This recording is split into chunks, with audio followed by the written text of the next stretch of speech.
Hello guys, कैसे हैं आप लोग। आई होप कि आप सभी लोग ठीक होंगे। मैं हूं अभिषेक और आप देख रहे हैं स्टडी विद अभिषेक। तो guys, Indian navy, AMR, SSR, double A तथा Indian air force, Indian coast guard, इन सभी एग्जाम्स के लिए सामान्य अध्ययन यानी जी के जनरल नॉलेज का पार्ट 7 लेके मैं आ गया हूं। इससे पहले हम लोग पार्ट 6 तक कंप्लीट कर चुके हैं। तो इन केस अगर आपने किसी भी पार्ट को मिस किया है या फिर किसी भी पार्ट को नहीं देखा है तो आप जाकर के उन पार्ट्स को जरूर देखिएगा इसे देखने के बाद, क्योंकि वो भी इसके बराबर ही महत्वपूर्ण है, बहुत ही ज्यादा इंपॉर्टेंट है, क्योंकि प्रीवियस क्वेश्चंस भी इसमें होते हैं। टोटल हम 15 क्वेश्चन करते हैं। जो लोग पहली बार देख रहे हैं उनके लिए बता देता हूं, टोटल 15 क्वेश्चन करते हैं हम लोग विद फुल एक्सप्लेनेशन। अब जिस सवाल में एक्सप्लेनेशन करने की कोई गुंजाइश नहीं रहती है उसमें तो नहीं कर सकते हैं, लेकिन जिस भी सवाल में ऐसा लगता है मुझे कि एक्सप्लेन करना चाहिए तो मैं पूरा एक्सप्लेन करके आप लोगों को बताता हूं। साथ ही साथ आप लोगों से जैसा मैं हमेशा बोलते रहता हूं कि आप जब भी क्वेश्चन करें तो कोशिश करें कि खुद से सॉल्व करो। उसके बाद अगर आपका आंसर गलत होता है, सही होता है, तो ये आप देखो, चेक करो खुद को, और in the end of video यानी वीडियो के लास्ट में आप क्या करो, उन सभी सवालों को देख करके, लाइक 15 क्वेश्चन है, उसमें से जितने भी क्वेश्चन आपको लगता है कि आपने सही किया है वो कमेंट सेक्शन में कमेंट करके ऑनेस्टली बता दो। ये नहीं कि झूठ नहीं, और कहां से हो आप ये भी जरूर बता दो। साथ में बीच में पूछता हूं जो सवाल, मैं उसका आंसर भी अगर मैं पूछ लेता हूं तो बताना जरूर कमेंट सेक्शन में कमेंट करके। अब ज्यादा देर ना करते हुए चलते हैं सवालों की ओर और देखते हैं आज का पहला सवाल।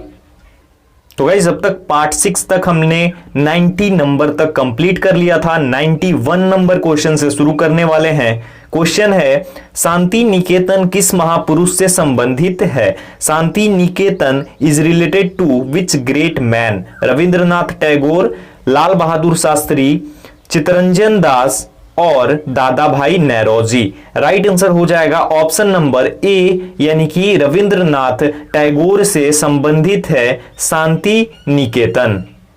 रविंद्रनाथ टैगोर ने ही शांति निकेतन की स्थापना की थी। रविंद्रनाथ टैगोर के बारे में अगर मैं पूरा बताऊं तो इनका जो जन्म हुआ था वो हुआ था 7 मई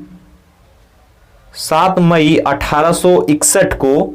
कहां पे हुआ था? कलकत्ता। उस टाइम कलकत्ता बोला जाता है, जो अभी वर्तमान में कोलकाता बोला जाता है। और इनकी डेथ हुई थी 7 अगस्त 1941 में। जन्म हुआ था 7 मई 1861 को, यानी बॉर्न हुए थे ये 7 मई 1861 में, और इनकी डेथ हुई थी 7 अगस्त 1941 में।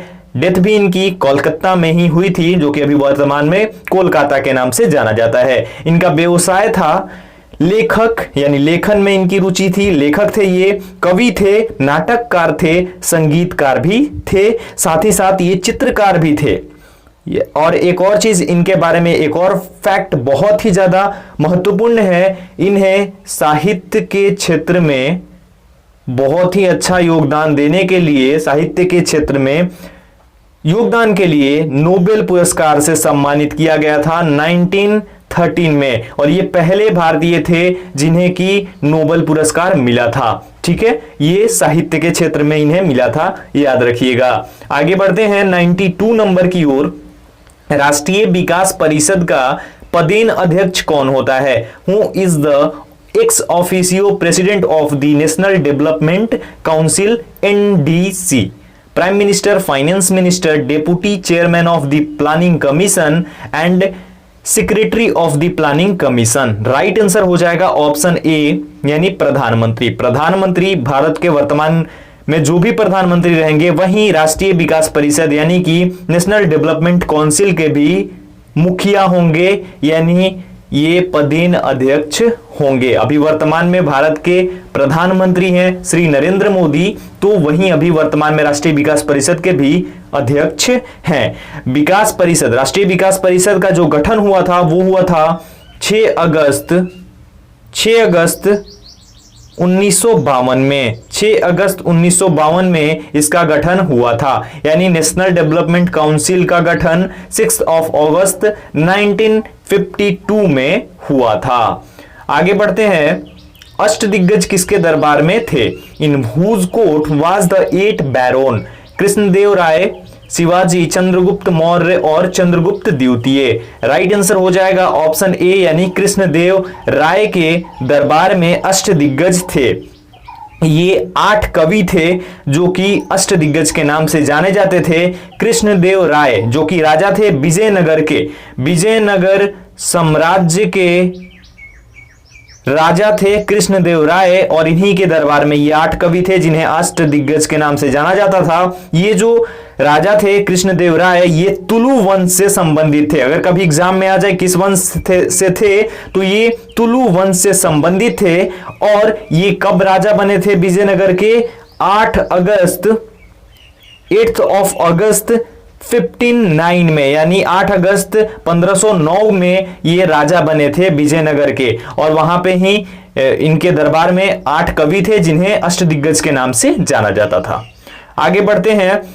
इनमें से कौन सा कंप्यूटर का एक अनिवार्य भाग नहीं है? विच of the following is not a compulsory part of the computer? Monitor, scanner, mouse और रैम।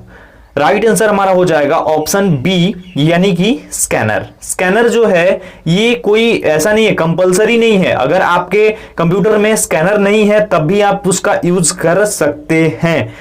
ये कोई अनिवार्य भाग नहीं है कंप्यूटर का। बाकी मॉनिटर, माउस और रैम जरूरी है कंप्यूटर के लिए। आगे बढ़ते हैं। 95 नंबर, रक्त किस प्रकार का ऊतक है? What type of tissue is blood? पेशी यानी सेल्स, संयोजी, कनेक्टिव, तंत्रिका, नर्व और उपकला यानी इपिथेलियम। राइट आंसर हो जाएगा ऑप्शन बी यानी संयोजी ऊतक होता है रक्त। रक्त किस प्रकार का होता है? कनेक्टिव। संयोजी ऊतक होता है रक्त। आगे बढ़ते हैं। भारत के किस राज्य का समुद्र तट सबसे अधिक लंबा है? Which state of India has the longest sea coast? Andhra Pradesh, Maharashtra, Gujarat और तमिलनाडु। करेक्ट आंसर हो जाएगा गाइस ऑप्शन सी यानी कि गुजरात। गुजरात राज्य का जो समुद्र तट है ये सबसे अधिक लंबा है। लॉन्गेस्ट सी कोस्ट है गुजरात का। इसका जो सी कोस्ट है वो टोटल 1214.7 किलोमीटर लंबा है। इतना लंबा है भारत के ये गुजरात राज्य का जो सी कोस्ट है यानी समुद्र तट है। और ये भारत की कुल जमीनी तट रेखा का 23% है, यानी कि 100% जो जमीनी तट रेखा है यानी सी कोस्ट है पूरे इंडिया में, उसका 23% ये है, यानी गुजरात में ही है। बाकी सभी अलग अलग राज्यों में है लेकिन सबसे ज्यादा गुजरात में है। आगे बढ़ते हैं 97 नंबर की ओर। राष्ट्रीय गीत बंकिम चंद्र चटर्जी के किस उपन्यास से लिया गया? Which of the novels by Bankim Chandra Chatterjee has taken the national anthem? Ganadevata, Anand Math, Shrikant और none of these. Right answer हो जाएगा ऑप्शन बी यानी कि आनंद मठ से लिया गया था ये राष्ट्रीय गीत जिन्हें बंकिम चंद्र चटर्जी ने दिया था। इनका ये उपन्यास था आनंद मठ। इस पे काफी सारी कंट्रोवर्सी भी हुई थी उस समय, क्योंकि ये जो आनंद मठ था ये मुसलमानों के विरोध में था, ऐसा बताया जाता है, ऐसा है। ठीक है, तो इसलिए कंट्रोवर्सी भी हुई थी, लेकिन एट द एंड ये हुआ हमारे देश का राष्ट्रीय गीत। ठीक है, और ये कब पहली बार कब गाया गया था? 1896 में, 1896 में पहली बार इसे गाया गया था कांग्रेस के कलकत्ता अधिवेशन में। कांग्रेस का अधिवेशन, सभी पार्टियों का अधिवेशन अलग अलग टाइम पे होते रहता है, तो ये कांग्रेस का कलकत्ता अधिवेशन था, बोले तो कोलकाता अधिवेशन था। उसमें ही 1896 में पहली बार राष्ट्रीय गीत जो कि हमारा है वंदे मातरम वो गाया गया था। अच्छा, अब इसके बारे में थोड़ा और बात कर लेते हैं। तो इसका जो इंग्लिश वर्जन है, राष्ट्रीय गीत का इंग्लिश वर्जन जो हमारा है वो अरबिंदो घोष ने गाया था, और उर्दू वर्जन इसका आरिफ मोहम्मद खान ने दिया था। इंग्लिश वर्जन किसने दिया? अरबिंदो घोष ने, और उसके बाद उर्दू वर्जन किसने दिया? आरिफ मोहम्मद खान ने। इसकी जो मतलब कितने टाइम में गा सकते हैं वो है 65 सेकेंड, यानी 1 मिनट्स एंड 5 सेकेंड टोटल है ये लिमिट, टाइम लिमिट, इतने टाइम में ही इसे गाया जाता है। ठीक है, ये हमारा है। इसके बारे में सारी डिटेल्स मैंने लगभग आपको दे दी। अब आगे बढ़ते हैं 98 नंबर की ओर। सुंदरवन का विश्व प्रसिद्ध डेल्टा किन नदियों से संबंधित है? The world famous delta of Sundarban belongs to which rivers? Ganga Brahmaputra, Ganga Damodar, Krishna और Padma Surma. Right answer option A यानी गंगा और ब्रह्मपुत्र से, इन दो नदियों से सुंदरबन का विश्व प्रसिद्ध डेल्टा संबंधित है। आगे 99 नंबर हमारा है, भारत का वह कौन सा राज्य है जिसका वन आच्छादित क्षेत्रफल सर्वाधिक है? Which state of India whose forest cover area is highest? Madhya Pradesh, Paschim Bengal, west Bengal और केरला, और लास्ट है हमारा असम। राइट आंसर हो जाएगा ऑप्शन ए यानी मध्य प्रदेश। मध्य प्रदेश है जिसका वन आच्छादित क्षेत्रफल सबसे अधिक है भारत के किसी और राज्य की अपेक्षा। और गाइस इसका जो 65% एरिया है उस पे सिर्फ वन है, 65%, जो कि पूरे भारत के वन आच्छादित क्षेत्रफल का 30.72% के आसपास में है। ये इतना ज्यादा, इतना बड़ा भाग इसका जो है वन आच्छादित है। अब इसके बारे में अगर बात करते हैं सरकार के बारे में यहाँ पे, तो यहाँ पे बीजेपी की सरकार है।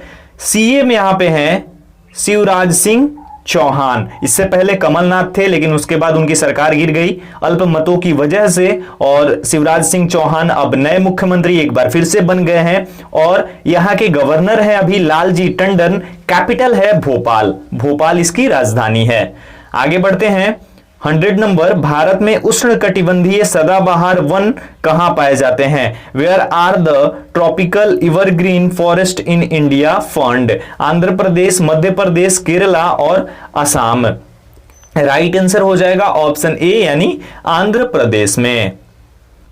गाइस अगर आंध्र प्रदेश के बारे में और कुछ बताऊं आपको, तो इसकी राजधानी दो है, एक अमरावती और एक हैदराबाद। ठीक है, उसके बाद यहां के गवर्नर है विश्वभूषण हरिश्चंद्र। विश्वभूषण हरिश्चंद्रन जो है ये यहां के गवर्नर हैं यानी राज्यपाल हैं। यहां के मुख्यमंत्री हैं वाई.एस. जगनमोहन रेड्डी। वाई.एस. जगनमोहन रेड्डी यहां के मुख्यमंत्री यानी सीएम है, चीफ मिनिस्टर है। और साथ ही साथ यहां की जो पॉपुलेशन है वो लगभग 4.67 करोड़ थी according to the census of 2011। 2011 की जनगणना के अनुसार यहां की जो टोटल जनसंख्या थी वो थी 4.67 करोड़। और यहां की जो लिटरेसी रेट यानी कि शिक्षा दर थी वो थी लगभग 67% के आसपास। ये यहां का शॉर्ट में मैंने सब कुछ आप लोगों को बता दिया। आगे बढ़ते हैं 101 नंबर, विश्व के कितने देशों की जनसंख्या 1 अरब से अधिक है? How many countries have the population of more than 1 billion in the world? 1, 2, 3 and none. Right answer option B यानी कि दो देश ऐसे हैं जिनकी जनसंख्या 1 अरब से अधिक है। एक है हमारा भारत और दूसरा है चाइना। चाइना पहले नंबर पे, भारत दूसरे नंबर पर है। और अकॉर्डिंग टू पॉपुलेशन चाइना पहला देश है विश्व का सबसे अधिक पॉपुलेशन वाला। और अकॉर्डिंग टू एरिया यानी क्षेत्रफल रसिया सबसे बड़ा देश है। अकॉर्डिंग टू एरिया यानी एरिया के हिसाब से, क्षेत्रफल के अनुसार भारत विश्व में 7वें नंबर पर है। आगे बढ़ते हैं, स्टैचू ऑफ यूनिटी की ऊंचाई कितनी है? What is the height of the Statue of Unity? 185 metre, 182 metre, 179 metre और 184 मीटर। राइट आंसर हो जाएगा ऑप्शन बी यानी कि 182 metre. 182 metre Statue of Unity की ऊंचाई है। ये गुजरात में स्थित है और ये सरदार वल्लभ भाई पटेल के लिए है, उनकी स्टैचू है। गाइस ये सरदार सरोवर डैम पर है जो कि नर्मदा रिवर पे है। और इसकी जो ओपनिंग हुई थी, शुरुआत हुई थी, वो 31 अक्टूबर 2018 में एकता दिवस के दिन, यानी कि जो जन्म दिवस है सरदार वल्लभ भाई पटेल का, उसे एकता दिवस के रूप में मनाया जाता है, सेलिब्रेट किया जाता है भारत में, क्योंकि उन्हें एकता के सूत्र के रूप में देखा जाता है। तो उसी दिन इसकी शुरुआत हुई थी। ये बनना शुरू हुआ था 31 अक्टूबर 2013 से और इसकी शुरुआत यानी ओपन हो गया था 31 अक्टूबर 2018 से। डिजाइनर इसके थे रमेश वी सुतार। रमेश वी सुतार, ये बता रहा हूं क्योंकि एग्जाम में आया था क्वेश्चन कि इसके डिजाइनर कौन थे। अच्छा, एक दिन गलती से मैंने इसके बारे में बता दिया था कि इसकी जो वैसे नॉर्मली ऊंचाई है वो 517 फीट है, लेकिन ये गलत था, ये मेरा गलत था, गलती से, सबसे गलती होती है, मुझसे भी कभी कभी हो जाती है। राइट होता है 597, यानी 597 फीट है, फीट में अगर बात की जाए तो। और अगर मीटर में बात करें तो 182 मीटर है इसकी ऊंचाई। 103 नंबर है, बिहार के प्रथम मुख्यमंत्री कौन थे? Who was the first chief minister of Bihar? Karpoori Thakur, Daroga Rai, Bhola Paswan, Shri Krishna Singh. Right answer option D, यानी श्री कृष्ण सिंह, ये ही बिहार के प्रथम मुख्यमंत्री थे, first chief minister of Bihar थे। अभी वर्तमान में नीतीश कुमार हैं। आगे बढ़ते हैं। मैक्सिम गोर्की की कृति मदर मूलतः किस भाषा में लिखी गई थी? What is the origin of Maxim Gorky's work mother originally written? अंग्रेजी, जर्मन, रसियन और स्पेनिश। इस सवाल का जवाब आप लोग कमेंट सेक्शन में कमेंट करके मुझे बताएंगे। साथ ही साथ आप कमेंट करके ये भी बताइएगा कि आप कहां से हैं और आपका स्कोर कितना था। आगे लास्ट क्वेश्चन की ओर बढ़ते हैं। महात्मा गांधी की हत्या किस वर्ष हुई? What year was Mahatma Gandhi's assassination? 1947, 1948, 1949 और 1950 में। राइट आंसर हो जाएगा ऑप्शन बी, यानी 1948 में इनकी हत्या हुई थी। इनकी गोली मार के हत्या कर दी थी नाथूराम गोडसे ने। कब हुई थी हत्या? 30 जनवरी 1948 को दिल्ली में इनकी हत्या हो गई थी। इनका जन्म हुआ था 2 अक्टूबर 1869 में पोरबंदर में और मृत्यु हुई थी 30 जनवरी 1948 में दिल्ली में। इन्हें बापू के नाम से भी जाना जाता है। तो ये थे आज पार्ट 7 के 15 क्वेश्चन। आई होप कि आपको पसंद आए होंगे। अगर आपको वीडियो पसंद आया हो तो वीडियो को लाइक और शेयर जरूर करना। अगर चैनल पे नए हो, अभी तक चैनल को सब्सक्राइब नहीं किया है तो सब्सक्राइब करके बेल आइकन को जरूर प्रेस कर देना। कुछ सवाल हो, सुझाव हो, कमेंट सेक्शन में कमेंट करके जरूर बताना या फिर पूछना। इंस्टाग्राम आईडी और टेलीग्राम आईडी भी आपकी स्क्रीन पर है, अगर आप ज्वाइन करना चाहें तो जाकर के ज्वाइन कर सकते हैं। दोनों का लिंक भी डिस्क्रिप्शन में मौजूद है। इस वीडियो में इतना ही, मिलता हूं एक और वीडियो के साथ। तब तक अपना ख्याल रखिए, अपनी फैमिली का ख्याल रखिए, घर में रहिए, सुरक्षित रहिए। Stay home, stay safe guys. Thank you so much.